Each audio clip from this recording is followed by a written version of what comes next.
to the podcast. Hello, you are listening to the Fantom podcast. I'm Sid, I'm Jimmy. and the following message is not approved by our congressional campaign. It's not approved by anyone. No. Do you have any fun stories to share about your life, your hopes, your dreams, any cute dogs that you've seen lately? Not really. I haven't. There's been a dearth of cute dogs. Well, you know what? I think they're all hiding. It's winter. They're cold. They don't have little dog booties to go out with. I got a new car. That's about it. My car's like a dog. That's right. Oh my gosh, you got Claire? I got Claire. How is Claire? Surprisingly quick. Good.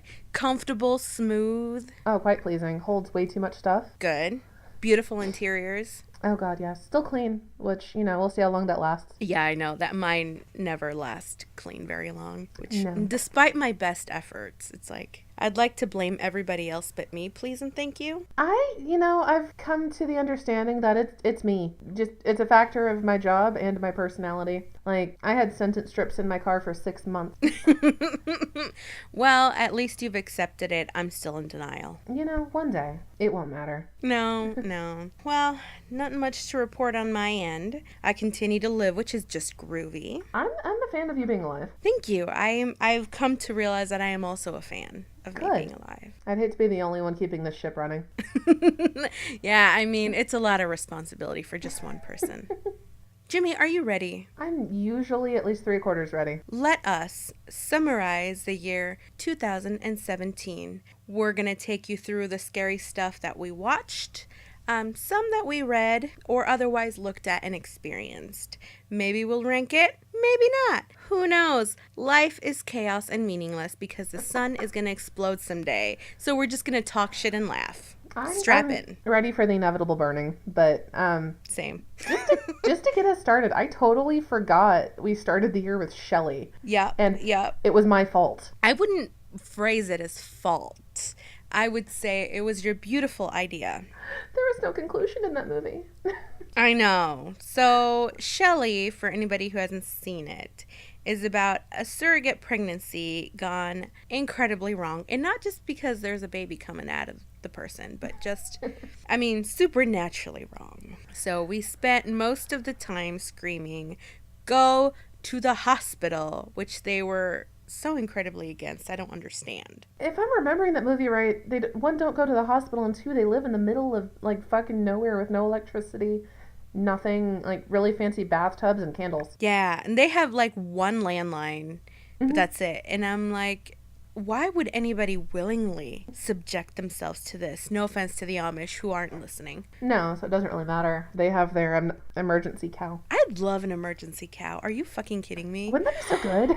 Oh my god. But Shelley messed us up just because it is about a surrogate pregnancy in Denmark, I guess. Mm-hmm. But it's not well advertised. You have no idea what you're getting into. No. And it starts as maybe just someone's trying to kill the surrogate, and it goes rapidly downhill from there. She doesn't even make it out. Yeah. We should have said, fucking spoiler alert, we're about to ruin everything we're talking about, and there's a lengthy list here. If you're on this podcast, it's spoiler filled. It is. I know that I've said I hate spoilers, but you know what? I'm not the one listening. So I don't know. I re-listened to the Fringe episode, and I spoiled the entire ending for a 15-minute rant. Listen, that's okay. I think if people are listening to this, is because they have an interest that is informed interest. You feel... Or a lack of self-preservation. One or the two. That too. Either way, we're going to party with you. So. That's how we started the year. How did you feel about that one? In the end, I was like, okay. Atmosphere was great. It wasn't my favorite. I probably wouldn't rewatch it, honestly. But in the moment, I remember it was exciting to be screaming constantly like, oh my God, what the fuck is going on? And then there was a lot of hatred. There's a character named Leo that's their friend, and he's a shaman and shit. And I fucking hated him so passionately. But then I had to ease up on him because he knew there was something wrong, and nobody was believing the surrogate, Elena, that something was wrong with the baby. But he knew some shit, so I had to give him credit for that, which always makes me mad. He tried. He just sucked at it. Yeah. And then there's a fucking scene, remember, when there's a kid that karate chops her pregnant belly? Yes. What the hell was that? Oh, I didn't know hated how it to so much. feel. I was like, what in the shit? But then the end, like, there was no real resolution or anything. The end was just the lady, not the surrogate, but the actual, like, wife, mother, woman, is just sitting there, and there's, like, a man in black comes in. It's Yes. like, what does that mean? Is it actually like an Amazon vampire baby, or what is it? Is it an alien baby? Is it Satan? We don't know. We don't know who Shelly is, other than a huge fucking baby who came out of the womb weighing 45 pounds. She's My Renesmee. God. I figured it out. She's Renesmee. Oh no. I know. Oh, I'm walking away. Goodbye. Bye, everybody. But the one good thing that did come out of this is that this is where the idea for the Great Horror Google document was born, which eventually triggered the podcast idea. So it seems that Elena not only birthed the monster that was Shelley, she also birthed the monster that is this podcast. So we can blame Shelley. All hail Elena of Romania. So then the next movie that we saw was in mid-January, and it was The Good Neighbor with James Caan, which was honestly the only reason that I picked it. I'm pretty sure it's the only reason I remember it. Yeah, for sure, because I had to, I went through all of our chat logs, our Skype chat logs to remember this list, and I was like, The Good Neighbor? And then I read James Caan, I was like, oh, there we go, I got it, I got this. He's excellent, he is the best. Mm-hmm. I only really remember that movie because of James Caan. I do remember I was freaked out by the doors. Like, all the doors had windows, all the windows had windows, everything had cameras, and I felt very paranoid by the end of it. It was ridiculous. And then there's this, one of the stars is also this one lanky young actor with huge eyes who was also in It Follows. Looks like a and bug. I think, yeah, his name was Ethan, I think, and I fucking hated him, and I actually thirsted for his slow and painful fucking death. It was ridiculous. So while we were watching this, do you remember you asked, and somewhere in the middle we had a conversation, you asked him about a movie that we had previously watched that, quote, ended in demons. I had to have you get real specific because, and I quote, I feel like most movies we watch end in demons. And don't you think? The thing is, you're not wrong. No, I'm very right on that one. I'm wrong about a lot of things. Not that. That one, no, and I seem to remember, even just looking back on the chat log, I struggled with being specific because the more I thought about it, the more confused I got. Yeah, everything just blends into one big demony looking blur. Our next pick, which is one I loved, but believe it or not, I picked out because I saw it advertised on an airplane, was Lights Out.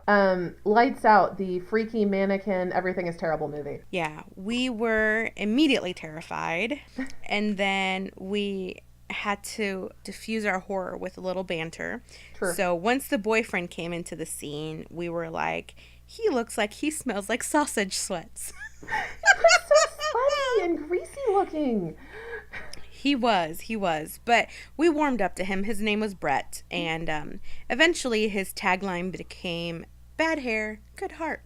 Sort of the premise for the movie is schizophrenic mother, sort of, it's in question, is being haunted by this thing, and her daughter moves out of the house because she's had to deal with the thing for her entire life. Mm-hmm. And her mom being, well, mentally ill, which is what she assumes.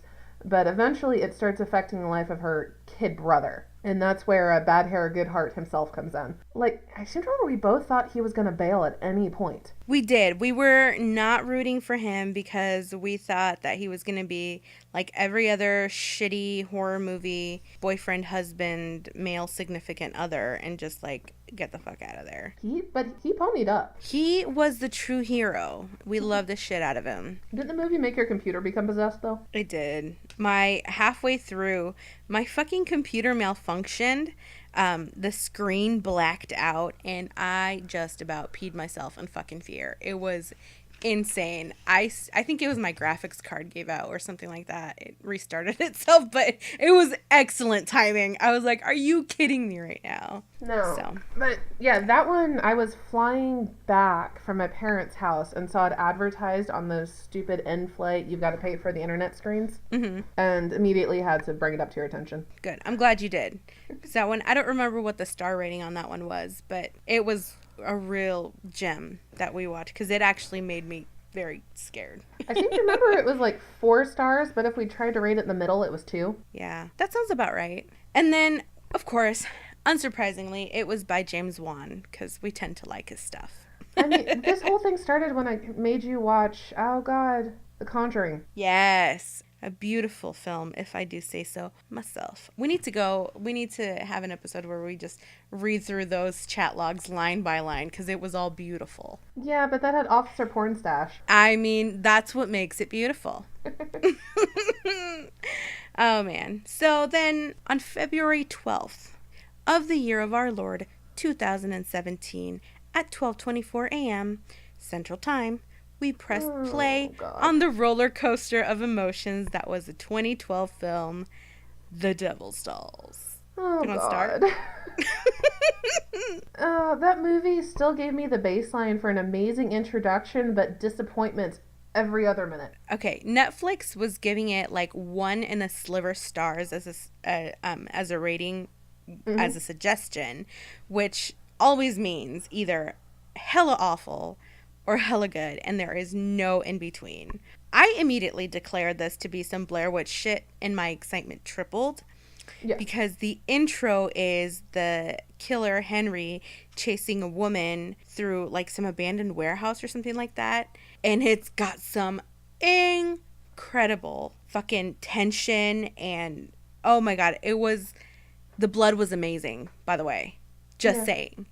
Our rating system for blood was probably based on the quality of that intro blood. God, it was so good for 15 minutes. And then it was like watching fucking Satanic, that one where nobody died fast enough. Which we'll get to in a minute. I know, it was right after Devil Dolls. Oh, was it? Yeah.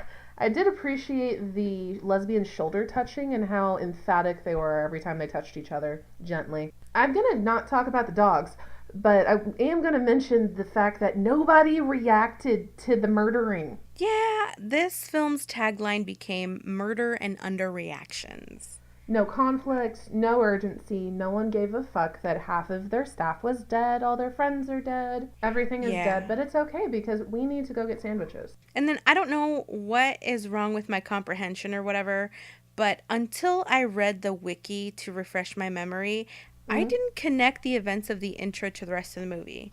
Like, I don't know if I need to eat more omega-3 rich foods or whatever, but I guess I didn't get it. The killer had the devil dolls or whatever the hell, and that's how it all started. You're not the only one. I actually blocked out huge chunks of this movie. Well, anyone should, honestly. Yeah. That's part of the reason for the notepad in front of me, because I had to go back and retake some notes. Yeah, for fucking real.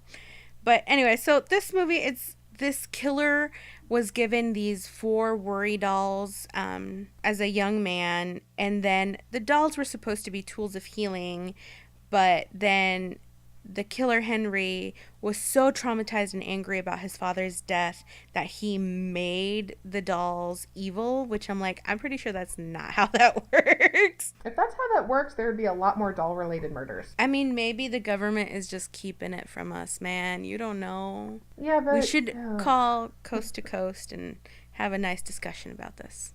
Yeah, I'm honestly, and then this stupid kid sells the dolls necklaces, and now there are multiple killers out there. The kid gets possessed.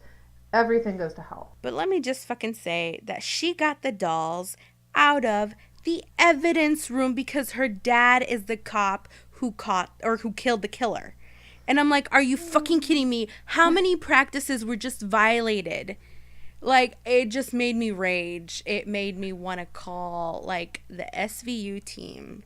Just Law and Order. Come on in. I know it's not your jurisdiction, but just come on in. If we learned anything from Supernatural, you don't go get anything out of evidence, especially things like dolls or ballet shoes. Yeah, it's just being a good cop. Just don't let your child into the fucking evidence room. Are you kidding me? Apparently we did agree to make our own devil dolls, but we've never followed through. No, but you know what?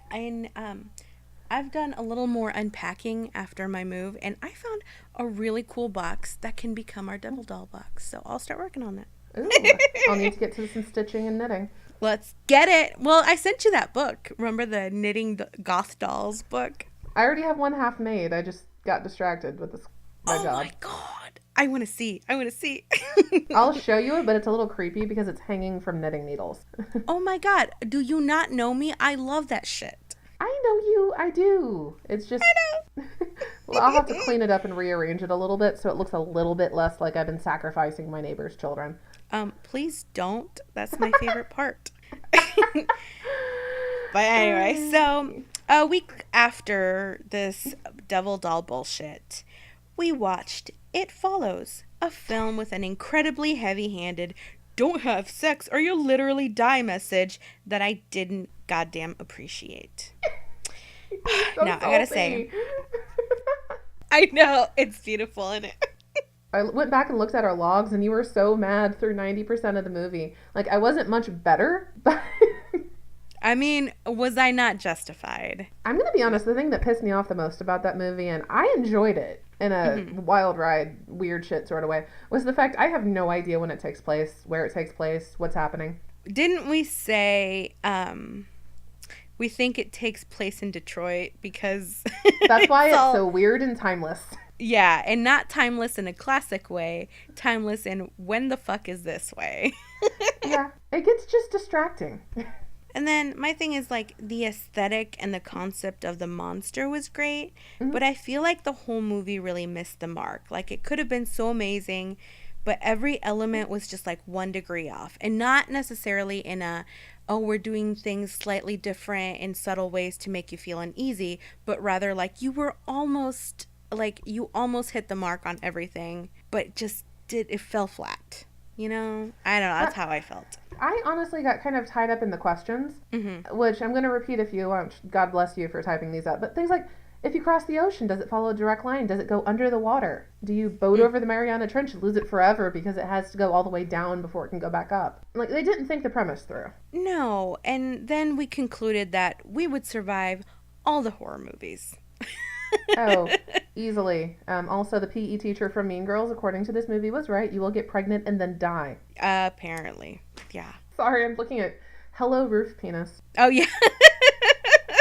And it was just, we had some great quotes out of this movie. It was a mess. It was a goddamn mess. And then I was really mad at the end because I was like, why is he holding her broken hand? Like, Jesus fucking Christ, hold her unbroken hand and walk away. Oh my God. It was already established in the movie. He was really just there for the sex anyway. He really was. And, oh God, I hated the whole nice guy angle of this entire fucking movie. It was like, yeah, please add another character to the repertoire of red pillars who will use it as evidence of why women are to blame for their fucking incelibacy. Like, thanks, people. Just fucking thanks. And that was that big-eyed, bug-eyed kid from The Good Neighbor, too. I was like, really, kid? Make better acting choices. Also, he looked like an insect, so it's not entirely his fault, I suppose. I can't super physically hate on him because he looked like my 4th grade crush. So, anyway. Okay, here's the big one. Are you ready for this one, Jimmy? Oh, I'm so ready. February 28th, 2017, at 10 o'clock at night with 29 minutes and 22 seconds Central Time, Jimmy introduced me to my favorite murder and changed my life.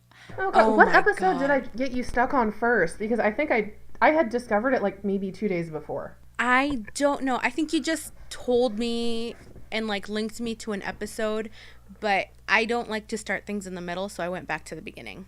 Like, I just straight up went to the beginning. But I don't remember what episode you linked. Would you like to know a secret? Yes. I have no idea how I found it. I don't remember. It was a gift from the heavens. It just appeared one day. The men in black came and told you, do this, and then they flashy thinged you. That would make sense. I was just going to blame the fact I was likely just trolling through iTunes at the time. But I'm going to blame the men in black. They're our scapegoat. Everything that goes on in your life, good or bad or weird or awesome, men in black. They had something to do with it. They're the government. No idea where I found it, when I found it. I can tell you the first episode. Which one? It was the one who kept picking up kids in like alleys while dressed like a cop. I believe it's the episode where Karen uttered the line, "I'm 4, I gotta live my life." You know what? That would suck me right into. But you know what? Regardless of how you got there, I'm glad that you did. And then further, I'm glad that you shared it with me because I look forward. It's the highlight of my Mondays and Thursdays to listen to the new episodes because my life is empty without them. Oh, and we complain when it's late. Oh God, you guys should see the text messages. I just like caps lock angrily, like, where is the new episode? Do you see it and I don't have it? Oh, it's pathetic. Oh no, we're both just as bad though. Oh man. So then from here, once we had My Favorite Murder established as our new favorite thing, I told Jimmy about the idea that next time either of us visits, we should do a supernatural watch-along video reaction series. And then I hilariously stated, because I figured a podcast wouldn't really capture the essence of our emotions. And yet here we are. We're making it work, man. We are making it work. We are super people. I need to introduce this next movie just because it was, I mean, you had other scandalization, but I also just mentioned it. The one right after it follows was Satanic, which is the movie where I have my own tagline as nobody dies fast enough in this. And it's incredibly true. This one I was scandalized because my baby sister and her friends had watched it the previous night. And I was just like, are you kidding me? You're not allowed to do that. Even though, I mean, they're 13 and I had watched way worse movies at a younger age. But honestly, my sister is a delicate little fragile being and I kind of feel justified in my concern. But it was also a goddamn mess of a movie. It was, oh God, it started with us howling with laughter at the dialogue. They literally say the phrase, "Who wants a hit off this J?" Who talks like that? Who the hell says shit like that in real life? The characters are already like too goth for you, not even too edgy for you. It was like too goth for you. Going through looking to hang out with Satan, and the dialogue was so bad. We ended up breaking because someone peeks into a motel room and then doesn't call the cops about domestic violence. I mean, it was like, first of all, why would you even peek in a random hotel room? What are you doing with your life? Who raised you? Were you fucking raised in a barn? No, I don't think so because I know for a fact that cows have more courtesy than this. Bitch. Yeah. And then didn't they go to like some weird occult shop or something, and then they followed these two random people out of there. Or no, was it the owner? Yes, that they followed out of there. Okay, so they followed the owner after like just stalking him for the rest of his shift, and then follow him out to the middle of fucking nowhere to a goddamn barn where they're hosting some kind of satanic ritual. Yeah. And then they're not even subtle about it. They're like screaming and running through crunchy ass leaves and stepping on all the twigs.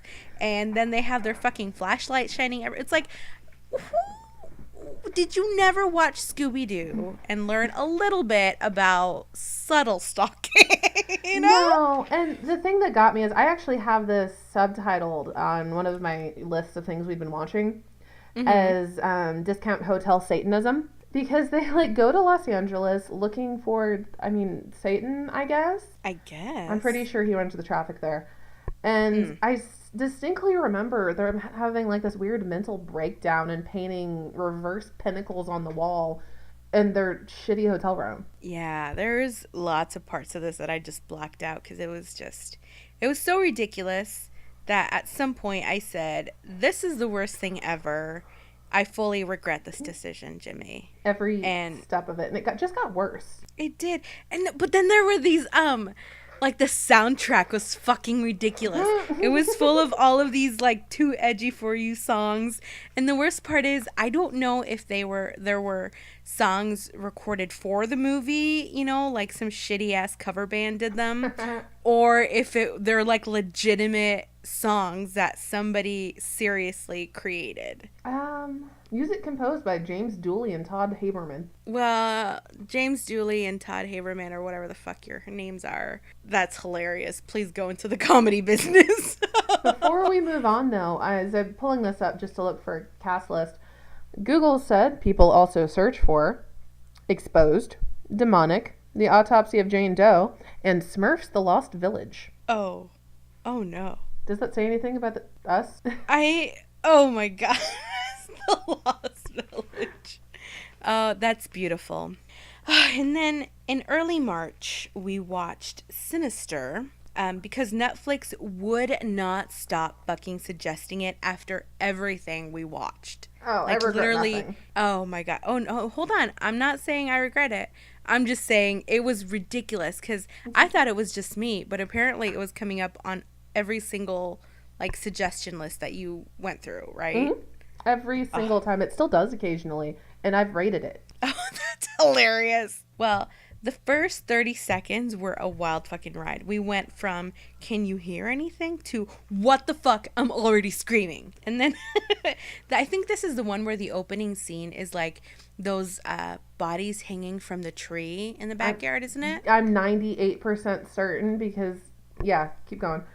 Yeah, so then I declared that if this was 2009, I'd need that opening scene as my live journal icon or header. Just as a rotating GIF. I would have been my too edgy for you icon.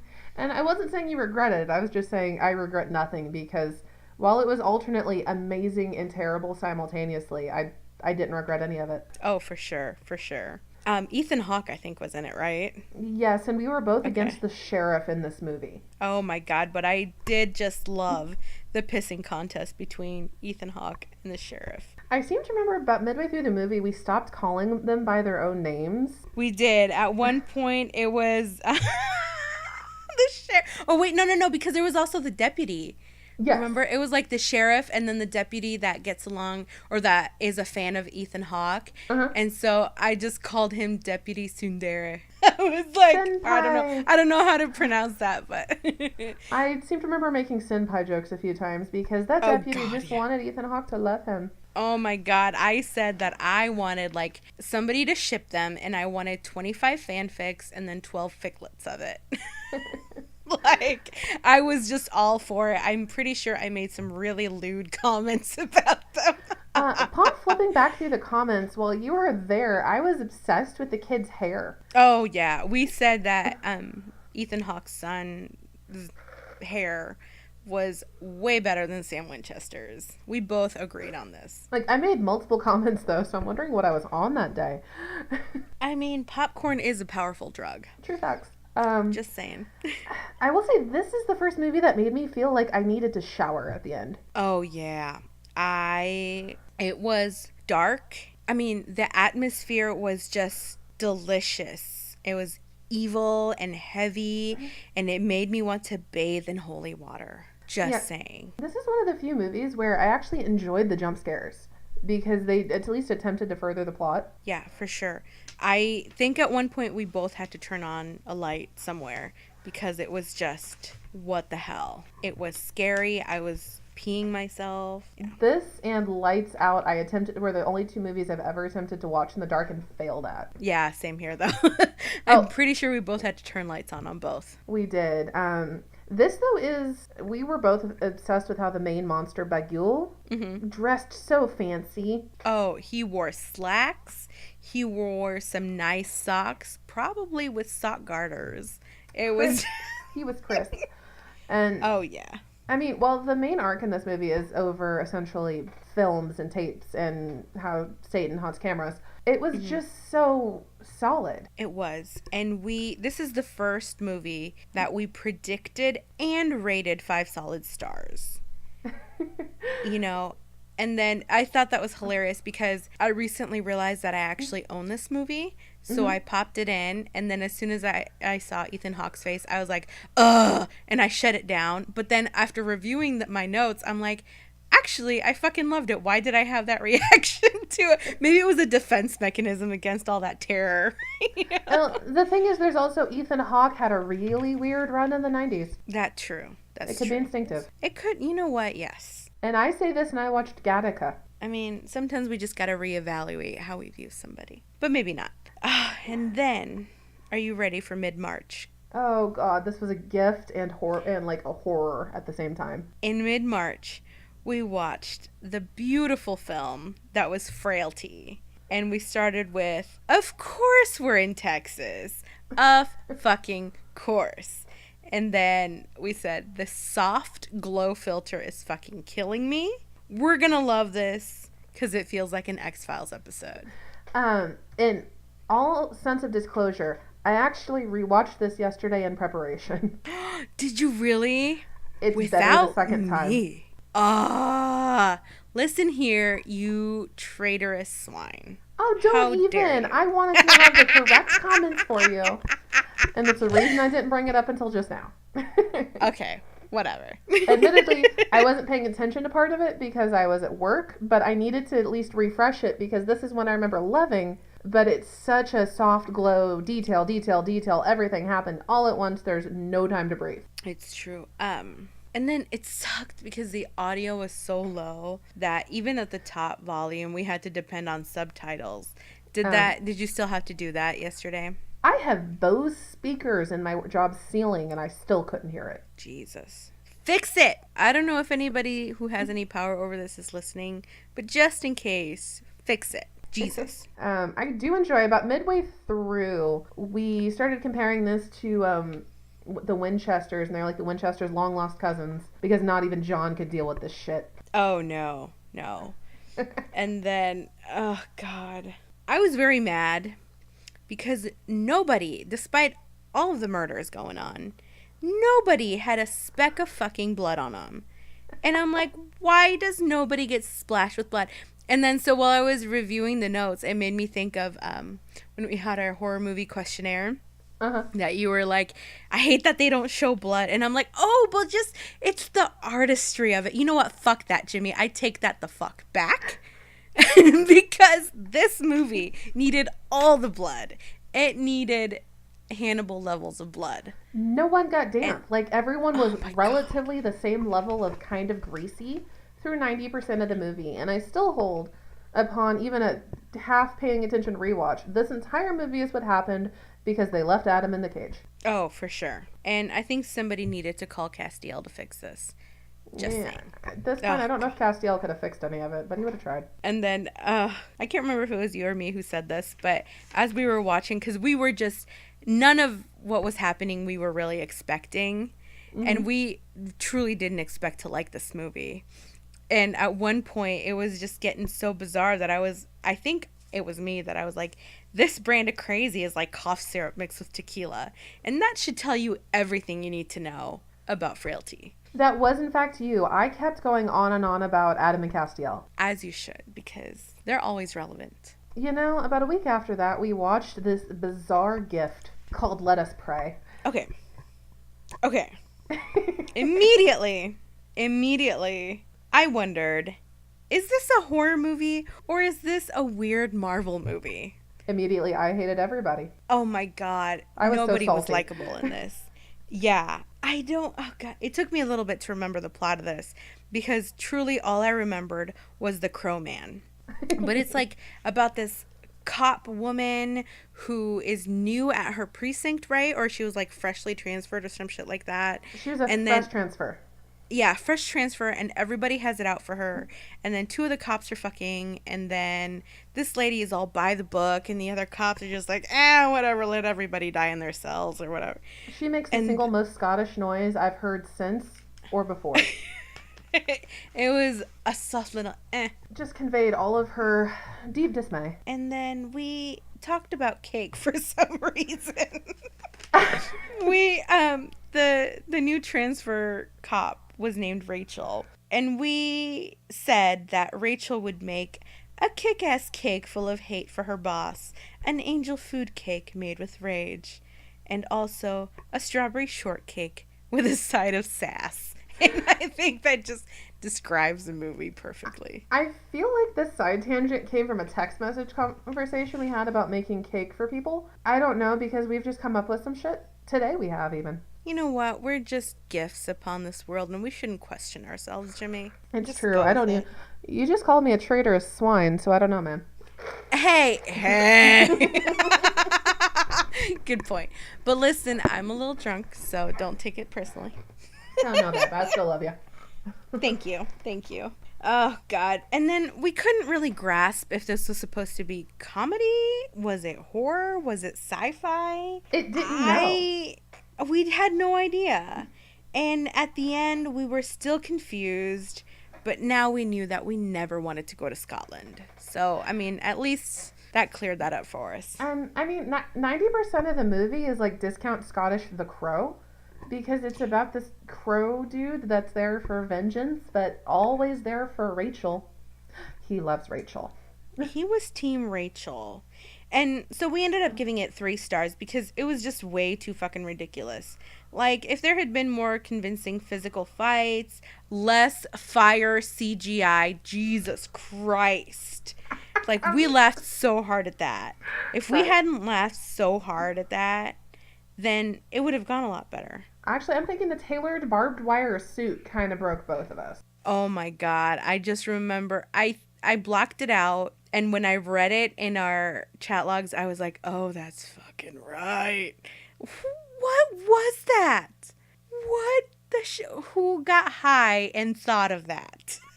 Because I want to hang with them. Davos Seaworth from Game of Thrones. So, yeah, the dude who played the crow dude, Jimmy recognized him from Game of Thrones, and I recognized him as Captain Crew from A Little Princess. And I think that really summarizes who we are in a neat little nutshell. We come and go, but then we corrupt each other. Oh, man. So then after this movie, we commiserated about wanting a Hannibal revival. However, I conceded that I would also settle for a private event in which I participate in a group hug with the cast while a shower of blood rains upon us in lieu of a 4th season. So if somebody listening could pass this information along to the appropriate people, let's make it happen. I'm a simple woman with simple needs, and I would also like the blood to taste like wild berries. So let's get going. Brian Fuller is convincing and convincible. He is. Somebody tell Misha and Brian Fuller. I love that that's the go-to for that fandom. Somebody tell Misha. I mean, Gishwas is taking a weird turn. We don't know what's going to happen next year. Oh, listen, I need somebody to just worm their way into Misha's ear, and just one of the Gishwas is just me in a wild berry blood shower with the Hannibal cast. And I do want to comment on the side conversation we had, just because I had to go back and double check to make sure you weren't hallucinating it and I wasn't hallucinating it. But we spent essentially an entire day talking about the big comfy couch. And it was, did you read how that started? Because that was the most bizarre fucking thing. I did.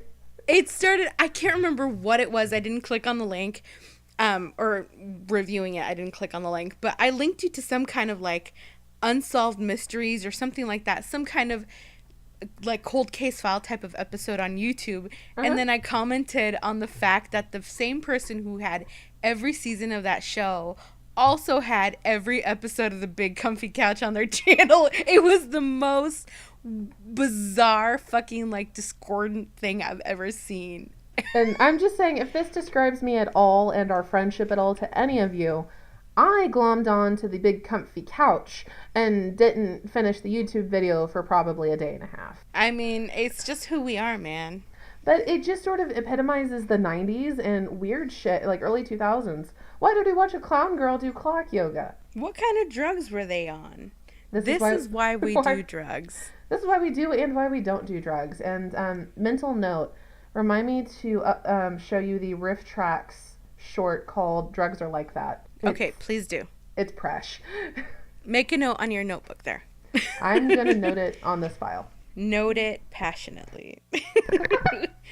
But then we talked about cosmic yoga because, and And I pitched a business idea of opening a yoga studio in an old Cosmic Bowling alley, which I miss Cosmic Bowling so much, Jimmy. You have no idea. Oh, I do, It's because the Cosmic Bowling was the only reason I went. That and the bumpers. I had one of my birthday parties, I think it was like my 14th or 15th, in a Cosmic Bowling alley. Lucky. And it was the most beautiful thing ever. I mean, everybody was into it because I remember people I didn't even fucking invite. I was not popular ever in school. And I was a new girl. And people that I had never even talked to showed up because it was Cosmic Bowling. I was like, who the fuck are you? I can't say anything. I had my 16th birthday at Ren Fair. Oh my God, that's beautiful. There are some pictures around with me getting like those ornate like bangly hair wraps with bells and shit in them. Ooh, I want to see these pictures immediately. I'll have my mom scan them. Okay, please do, because we need more content on our Instagram page, so that's going to be number one. Oh, man.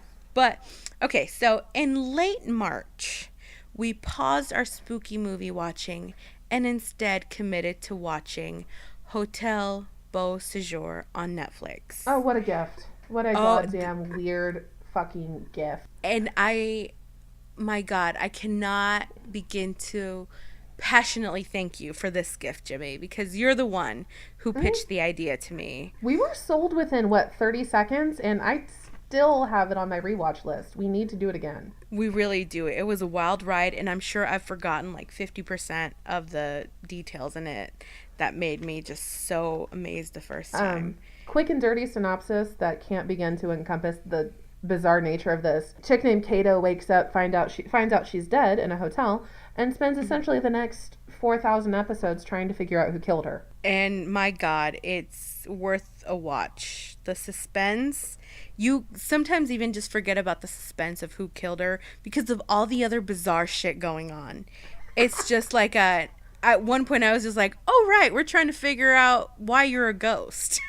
As opposed to figuring out, why did he murder someone else? Why are they driving like that? Stop kissing him. Oh my God, you're pregnant.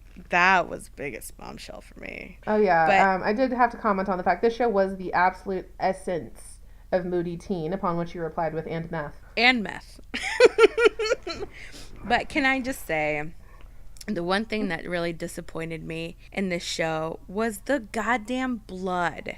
I was like, what is this India ink nonsense? Everything else was so good. The mood, the atmosphere, the visuals, everything.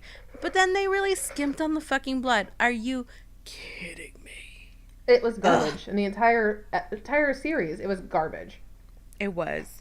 But the snark in the show was magical, and we were smitten with it. Everybody was so sassy and salty. Oh my God. I'm still enamored with how law-abiding Kato was, even though Kato was dead. Oh my God, she'd ride her scooter and actually stop at the stoplights. I'm like, do you not know that you're dead? I seem to remember a shot where she walks at a crosswalk. Oh like, my it doesn't God. matter. Yeah, which I mean, if you were a ghost, wouldn't you be stuck in your like living habits? Uh-huh. So, I mean, that was realistic, I suppose, as much as something like this could be. Yeah, we kind of figured out the requirements to see Kato, because Kato, is a ghost in this. Not a spoiler, it's the premise of the show. Yeah, for sure. But, like, when it got to the point where the people who could see Kato were pretending to see Kato when she wasn't there, or not see Kato when she was there just to fuck with someone else, was a line I don't think either of us was prepared to deal with. Oh, that was fucked up, man. Yeah, I was like, okay, I had to think about it. It made me stop and think, and I don't like that, Jimmy. Yeah. I'm like, if I was in that situation and somebody was doing that, I'd be so pissed. But then I was like, if I was a living person in that situation, I would never even think to do that. How fucked is that?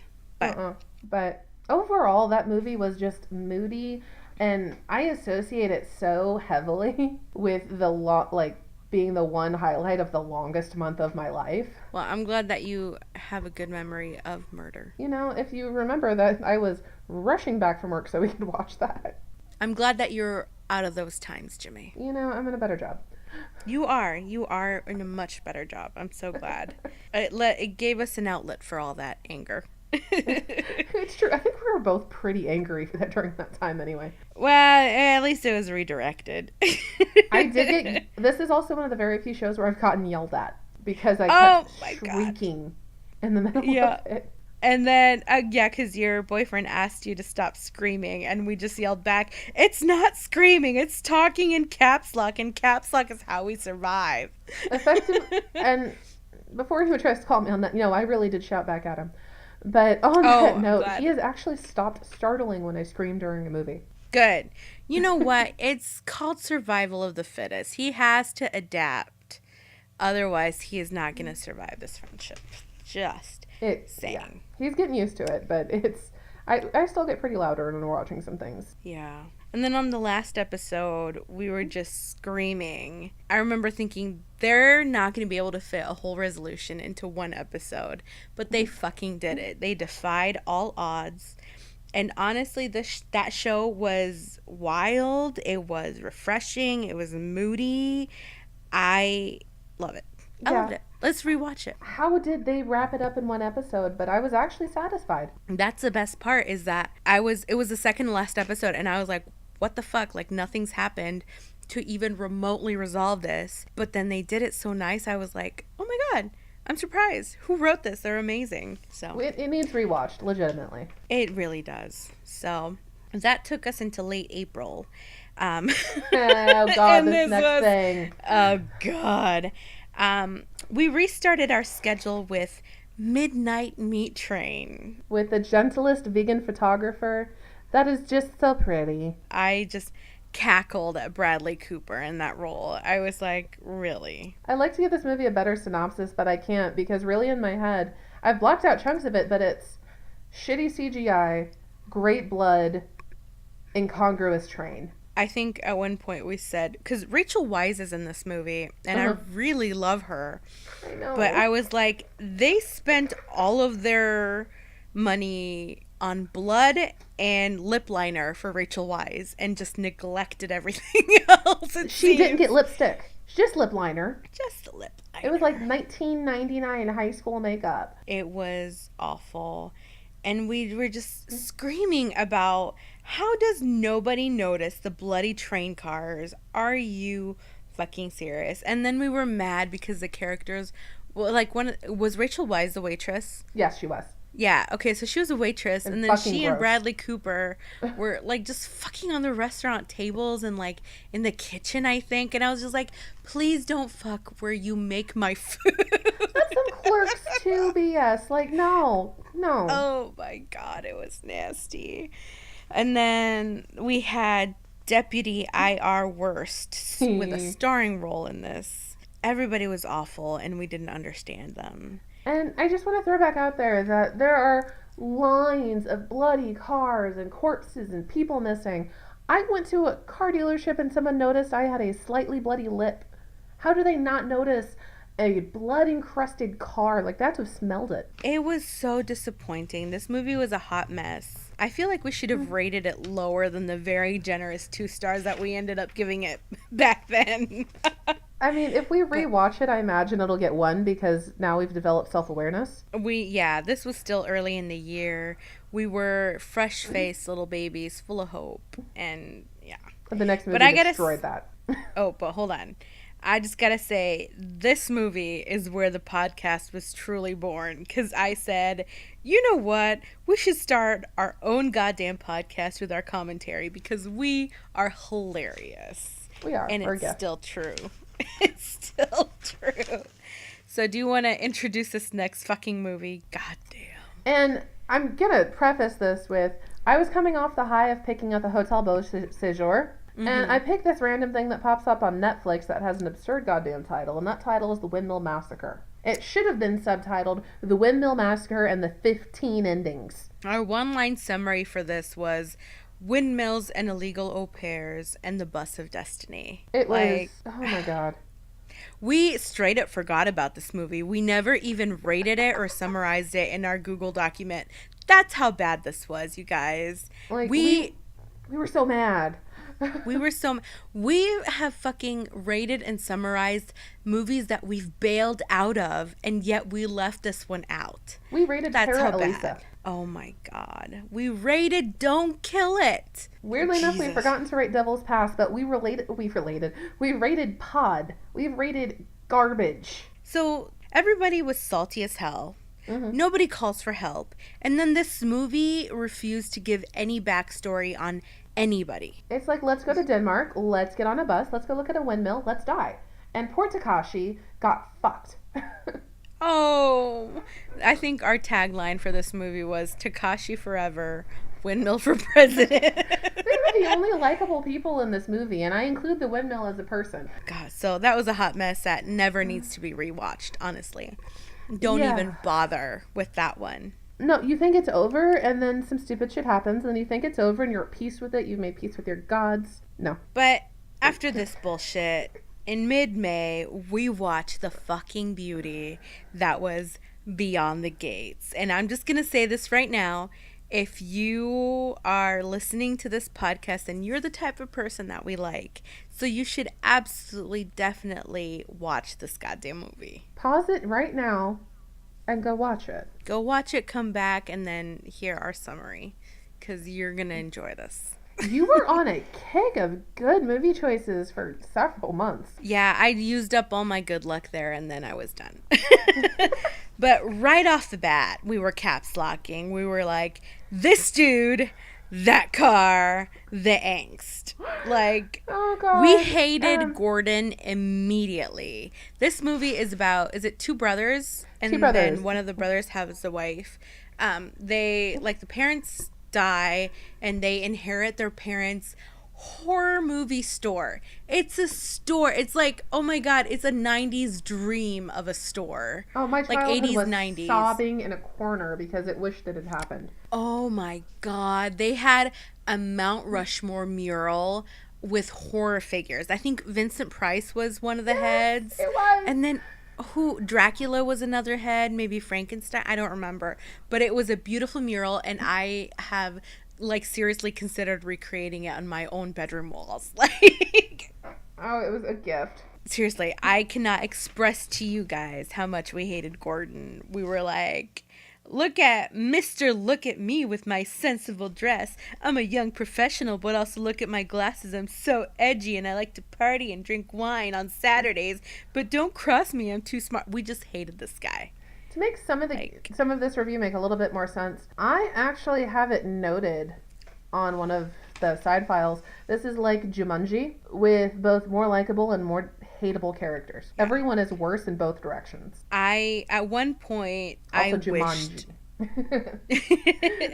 at one point I said about Gordon that I hope he cried himself to death.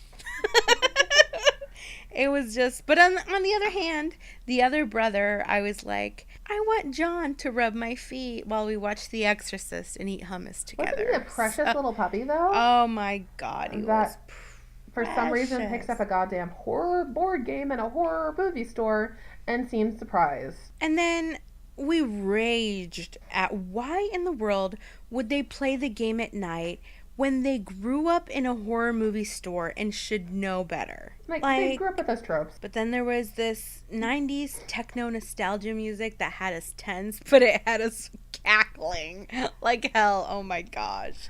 Like, it was so good, but it was so bad. It was kind of like being 10 again. Honestly, it made me long for my childhood that I never had. It made me want to stay up and have a slumber party and play with a Ouija board and put on some spooky music in the background, like some 90s techno nonsense. It was just wonderful. Oh God. But then there was a plot twist, which made the movie suddenly interesting for once. We did not resent the plot twist. Yeah, it was one of, I think, the very few plot twists that hasn't made us rage quit. For sure. And then this movie felt like a spooky episode of Weird Science. Which I'm not mad about. No, it was actually good. It worked. They made it work. But we cackled at the low budget version of hell that they presented. It was like just a dark room, like a fog machine and some colored strobe lights. It It was. was a drug-fueled delight. I actually got my parents to watch this movie. What did they think of this? My mother just texted me with a sequence of laughing emoticons Oh, and a sequence of thumbs up. I'm actually flipping through my phone. good. I was gonna say, I feel like your parents would really appreciate this one. Like, they I, legitimately enjoyed it, but mom said it was one of the goofiest things they've seen in years. well, but you know It's true, what? but it was great. Yeah, yeah. I was gonna say you gotta have balance in your life, and this movie was a great balance between hilarious and spooky. Yeah, So they weren't complaining. good, good. And this one we gave it a solid 4 stars, only because the gore was hilariously bad. Like, they had no money for the gore, Oh or they no. spent all of their money on the board game and colored smoke. But it was beautiful. I would watch it again. And honestly, I would love to watch this in a room full of people with our same mentality. Oh god, that'd be Like, so loud. oh my God, it would be beautiful. And then I would actually play the Beyond the Gates game with the same group of people Oh after. please, I'd play it with Just you right saying. now. Play it Let's over. do it. Play it live. Let's go. Next week, live episode, we play Beyond the Gates. Let's do it. Oh, so then this took us to late May when we watched The Disappointments Room, which was a disappointment. This was another one of the movies I pulled because it kept getting popping up and looked kind of interesting. It's kind of a generic premise: family with sadness, sad death, people have died, they move to a house in the middle of nowhere and don't carry their cell phones anywhere. As always, I was very pleasant throughout this movie. I was like, the mom is so weirdly smug. Does she get to die first? Admittedly, she Like, was Kate Beckinsale. we also hated the texture of the walls in the new It was house. so gross. I said it was like earwax, and then one of us said it looks like the texture of the walls in a McDonald's play place. That was me. That was the, oh my, and it That was was me. accurate. It was accurate as fuck. God, it was And a then mess and so gross looking. I really, really didn't like the mom though. I was like, she has the emotional range of French toast, and that is an insult to French toast. It is. Just saying. But the movie, it started with a little bit of a generic premise. Like, their baby dies, they go into a dream house, and they rise from the ashes of the autumn leaves, and then mom starts hallucinating dogs. Do you remember that? Oh, it was a big black dog, wasn't it? Uh-huh. It was like a big shepherdy thing. Yeah, like a big black German Shepherd. Oh my God, it was the most beautiful dog. Owned by fucking Raymond Tusk from House of Cards. I I don't know know. what the actor's name is. I just know I was fixated on the fact that it was Raymond Tusk. For anyone Um, listening in, we rarely know the names of the actors, so we call them oh by no. the other jobs we know. Yeah, We yeah. know them with. Which I realize is disrespectful, but it's also hilarious. It's So, not that disrespectful. No one's watched us watch Fringe where we can't remember anyone's name. oh, that's true. So, and then there was a moment where everything was so fucking boring that I was paying attention to the littlest things. And I said, it's good to know that even big shot architects who own sprawling estates have Equate brand aspirin. I can't remember who opened the medicine cabinet, and I was like, oh, that's a Walmart brand. You have like a $25 million house. What the hell? Oh God! And that blonde, glorious child of Sam Winchester in one of the Hemsworth appears. And I know you were all into him, but I wasn't mad. Like, he could have eaten vanilla wafers on my sheets. Oh my God, he was delicious as fuck. I wouldn't have thought it. I know, my God, no. Welcome you into my loving bosom with open arms, Uh, my I Hemsworth Winchester baby. I seem to remember at one point we were no longer mad at the mother. Yeah, she got really sassy all of a sudden, and we were like, okay, we get it, you know. We were suddenly okay with her, and then she said the thing. Oh yeah. Roll credits. So, and then at the end, it was like, what the fuck? Because I feel like they cut out huge chunks of the plot of this movie, and we ended up giving it one angry star because the end was just so abrupt and nothing was really resolved, and it was just like, ta-da, happy ending, or is it? I don't like it. I'm still salty about the fact, and I don't think we commented on, or no, we commented on the Skype, but it wasn't a huge thing. They killed the dog. Oh, after the Devil's Dolls, I just never, again in my life, wanted to acknowledge when a puppy was hurt in a movie. Oh, Because it just made me angry. it breaks my heart. What did the dog ever do to you? You crazy bitches. Yeah. You feels? I do. I think you feels. I do. But our summary for this movie was sassy blonde Sam Winchester doesn't save the day, yet manages to be the highlight of the shit.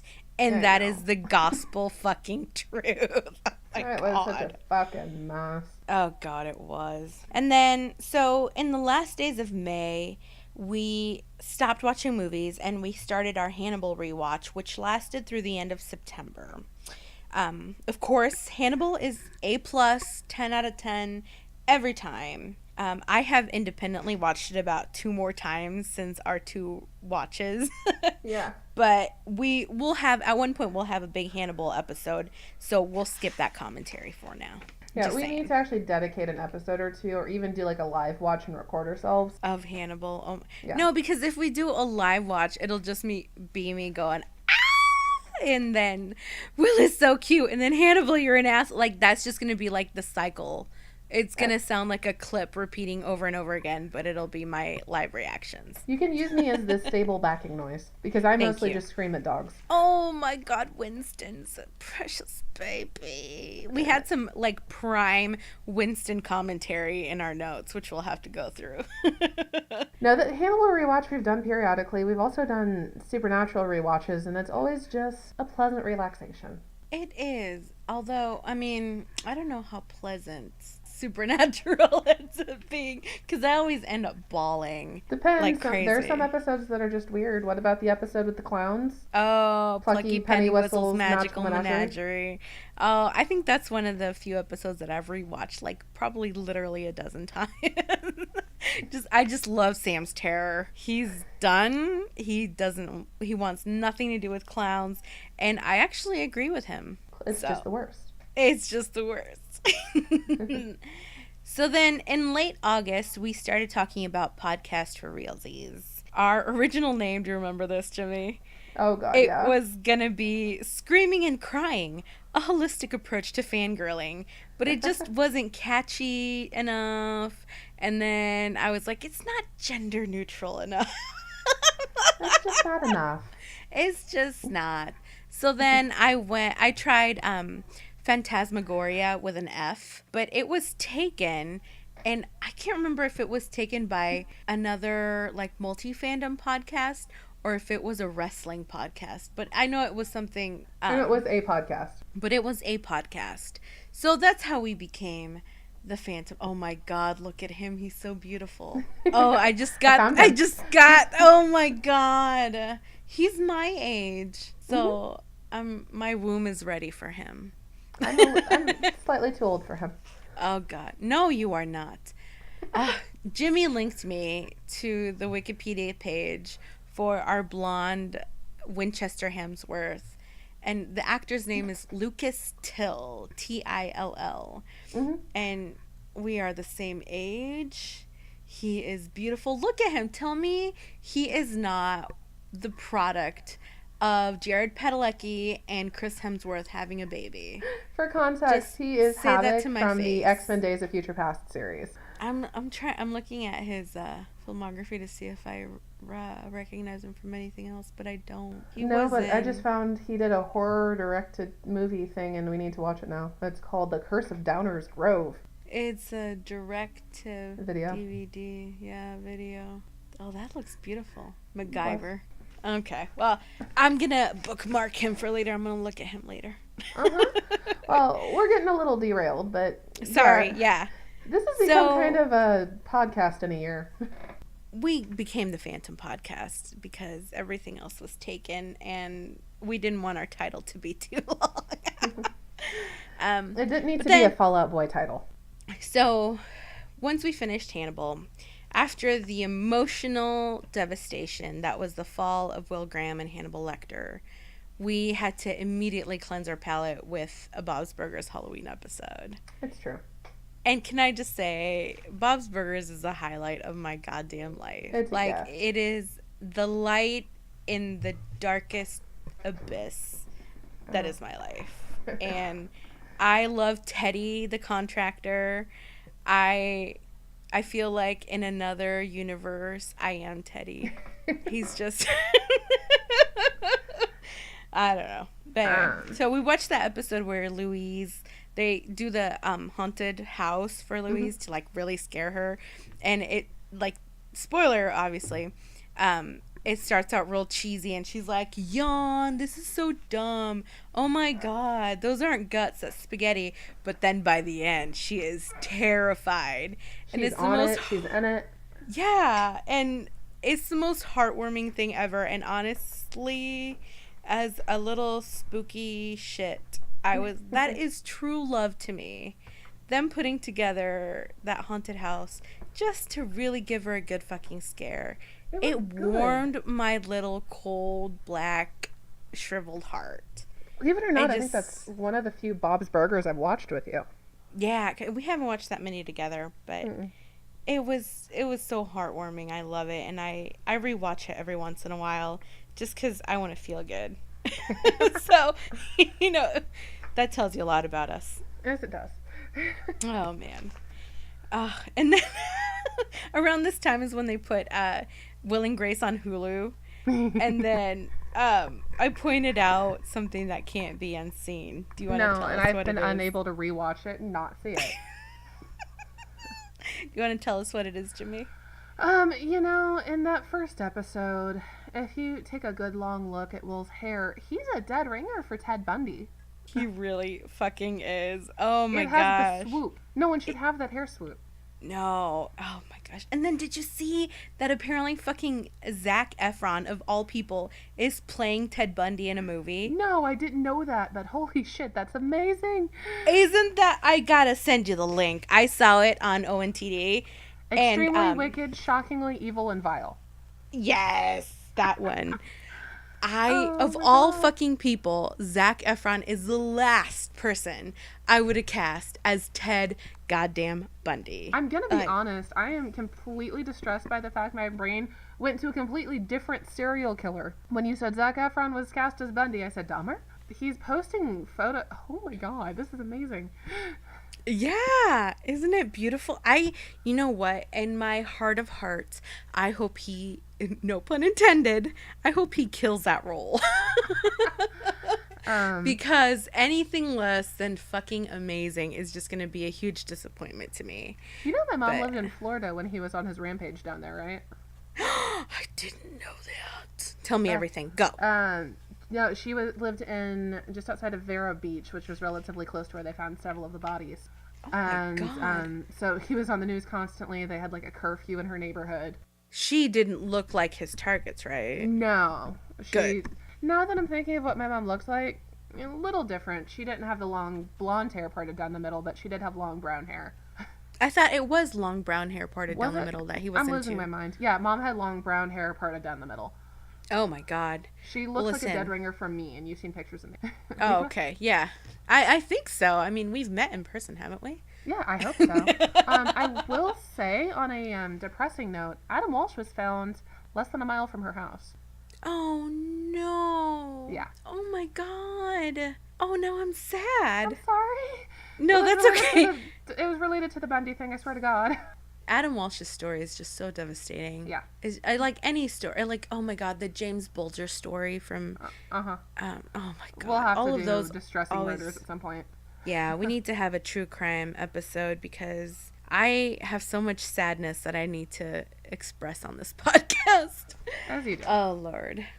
And then can I just before we wrap up, because we are very over our time and I don't know how much of this we can cut out. So I fucking knew that I told somebody about this, but I couldn't remember who. It was me. It was you. Thank God that I have written evidence of this because on a spooky personal note, like I tend to have these dreams that in some weird way or another tend to come true. Not all the time, not every dream, sometimes years down the line, and I have no proof because it's all in my head. It could just be me slowly going insane with carbon monoxide poisoning. Who the fuck knows? I don't know. You But said I looked familiar the first time we met, so Oh, Jesus Christ. And I don't remember that. I do. It made me feel good. Thank you. Thank you. I have a shit memory, so that also kind of plays into my doubt for myself. But I tend to have these dreams that end up coming, like some aspect of it comes true, or, you know, like deja vu or whatever the fuck. So, Yeah. on March 25th of 2017, I said, Jimmy, I had a dream that I moved to a new place and I was hanging around the kitchen at like 3 in the morning. There was a little window above the sink, and I had my back to the window talking to my mom, and suddenly she starts freaking out. And she takes a picture and shows it to me, and there's a little boy's face pressed up against the glass. So I start freaking out and start to scream at him to go away, but I can't scream, like my voice doesn't come out, and it was terrifying. But then I threw a glass out the window at the kid's head, and it turns out it was a real kid. It was terrifying, but it was hilarious once I woke up. Here's the fucking thing, Jimmy. That's hilarious now, but in the dream it wasn't. Oh, no, you were a mess when it happened. The setting of that dream, remember this is March 2017, is the same fucking house that I moved into on January 1st, 2018. Oh, that's upsetting. And the thing is, when we did the walkthrough and everything, I mean, I thought nothing of it. But after we moved in, I was doing the dishes late at night, and I looked up, and I said everything rushed back to me because that is the same fucking kitchen, the same sink, the same window, the same blinds, everything from my dream. Don't hit a kid in the face with a glass and you'll be okay. Oh my, I refused to open the blinds. I was like, there can be a little kid staring at me from the other side, but I'm just not going to see him. I'm not. I refuse to open the blinds. Fuck blinds. It was, oh my God. No, you know what? Blinds are good. They block it. No, I mean, like, fuck opening blinds. I don't open blinds. I have a balcony I haven't seen in months. Oh God, no. This is what's terrifying. The bedrooms, thankfully, the kitchen has blinds, but the living room has a giant fucking window that does not have blinds. What? And I put curtains over every single window in this house. Let me just tell you this right now. Yeah. So it has curtains over it, but there's no blinds, and it freaks me out so Yeah. bad. So we have this weird thing against windows. I don't if nobody noticed. If they're with us this far, they know why. Yeah. So I think that we are pretty good. That kind of wraps up our year because in October we started recording the podcast, and then between recording, editing, and then just our lives in general, we didn't really watch very much of anything at all from October on. Now we're kind of getting back into the groove of things at least. We are. We watched Temple, and then we have, we're going to watch Gerald's Game, right? Yeah, we also attempted Don't Kill It. Listen, I'm blocking that out of my memory, Jimmy. Don't do this. We also watched whatever we watched right after that involved, we only watched it for the Dean guy. Oh my God, yeah. I don't even remember the title of that, but I remember Dean. I remember Dean. He was all that mattered. He was all that mattered. He was the light shining through that tunnel of shit darkness. But so we watched at least 3 things, but we're gonna watch Gerald's Game, and then we're gonna watch Little Evil, and then something else. But we've kind of decided to step away from TV shows, so that because that was what took most of our time, was between Hotel Beau Séjour and Hannibal. We kind of screwed ourselves over movie wise. Yeah, and I mean, movies are more manageable for us considering our schedules. Oh God, for sure, and our time zones and all that shit. So It'll get easier once I move from here eventually. Yes, I'm still patiently waiting. Well, thank you everybody for listening. I hope that you stuck through this shit show with us. I hope you hated some of these movies as much as we did. You know what? It's hate that really brings us together in it. That's what fuels our lives. Our friendship is full of love, but our lives are full of hate. Isn't it true? It is very true. So, like I said, thank you guys so much for listening. I hope you stuck through with us. And then, I don't know what we're going to talk about next week, but settle in, grab some popcorn, and tune in next week. Probably Gerald's Game. Probably Gerald's Game, but I don't know.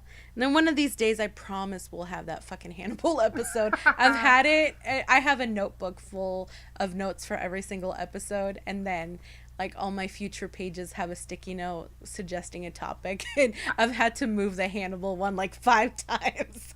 I'm just saying, I have a Word file from our very first watch along. It's like 18 pages of side comments and notes and other thoughts. That was back when I had class at 9, so I'd watch it on campus in the dark. Okay, you're going to have to send that to me, and then we will take notes together and we'll do something. For sure. I'll upload it. Okay, good. But anyway, thank you for riding with us. And as always, we appreciate you so much. So we'll see you guys next week, and we'll bring something new. For sure. I've been Jimmy. And I've been Sid. Bye.